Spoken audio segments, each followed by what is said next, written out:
What's up, guys? Today we're going to be interviewing with one of the owners at Sully Steamers. It will either be Chris or Amy. Now, let's get to it.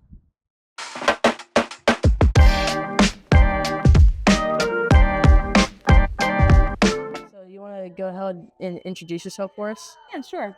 Hey there, I'm Amy Williams, owner of Sully Steamers here in Gainesville, Georgia. What does an average day look like in here?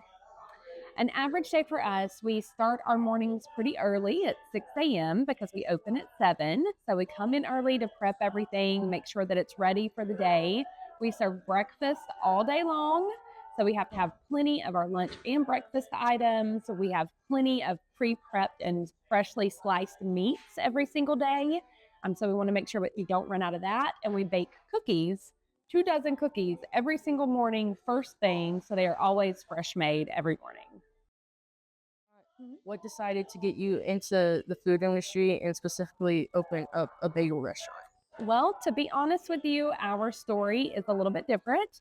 My husband Chris and I opened this location because we felt the need and the desire to serve.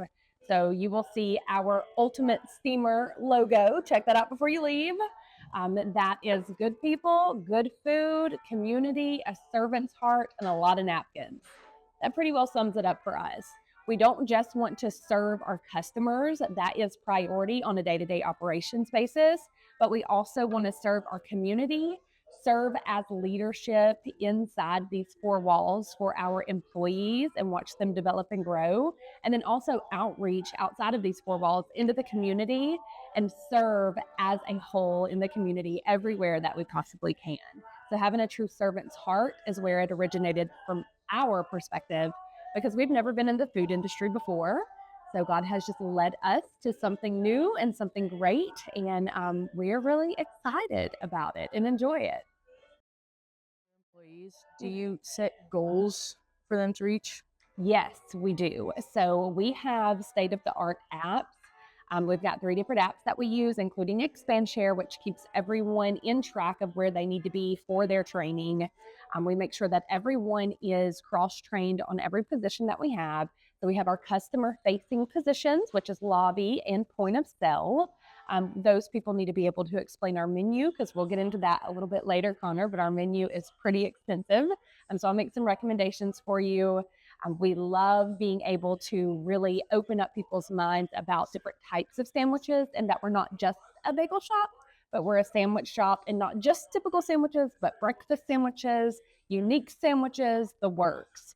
So we make sure that everyone's covered with that with full understanding and excitement. We also set goals each week for sales goals for our management and our owner team. And then we give our team that does the back of house and front of house, as well as point of sale, give them goals for something fun that they're doing. We had a superhero day. So our superheroes, we included our real life superheroes like doctors and nurses and first responders. So it was their goal to see how many they could get in and give a free cookie away. So when we set goals, if we incorporate it in our team here in the store, we like to make sure it's fun goals, not just number oriented goals like it is for management. But we do both. What challenges do you normally face while running the restaurant? Challenges we face while running the restaurant on a day-to-day basis. You always have to watch your prep list. We have a set daily par for our prep. So if we have an extremely busy day, we may get a lot closer to running out of something than we would like to. So in that moment, you may have to pull someone off of the front of house make station and have them go in the back and slice meat or slice lettuce or tomatoes or bake more cookies. And that's always an inconvenience because we need them in their station for that day. But if we're getting too close to running out of something, then we just kind of roll with the punches, evaluate it as it happens, and get it handled.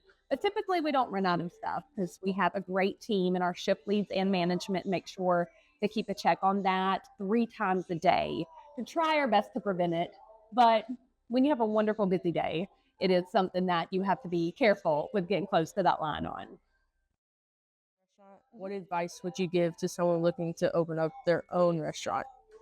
The best advice I could give is rather than trying to find what you think you want to do, or what makes you happy. Figure out what you're good at. Figure out what you're good at, what your God-given gift is, and go towards that. You can also have tons of hobbies and everything too that you just like. I highly recommend that. Find your joys in life. But if opening a restaurant is truly what you think you're going to be good at and going to love, then have a team and a plan in place for growth, a plan for what to do when the financials don't go as planned, or hiring and employment doesn't go as planned. What if you're short staffed? There's always going to be additional challenges that will arise. So plan for that, plan to kind of roll with the curve as it comes, and do something that you know you're going to be good at. So now that all the serious questions are over, what would be your one recommendation off of your menu? Ooh, just one? Yes. Just one. Okay. Well, then I'm going to let you pick. Do you want to do breakfast or lunch? Because we're all menu all the time. I'm fine with anything. You're fine with anything? Yes. That doesn't make it any easier. There's so many good ones. Okay, I would say the Griswold. The Griswold is turkey, bacon, 2 cheeses, 2 sauces, and lettuce. It is a fan favorite and absolutely incredible. I do have to say the Mr. Burns too. So when you're in a breakfast mood, the Mr. Burns is just sausage, egg, and cheese, and it's ridiculously good. You can either do that on a French toast bagel, which will give it a little sweet and savory, or you can do it on an everything or cheddar jalapeno bagel. So you get to choose your bagel flavor after you choose your sandwich and really put your own spin on it. So I would go with either one of those two. Well, both sound very good. Well, I hope you enjoy them, and thank you for coming in. This has been fun. Thank you.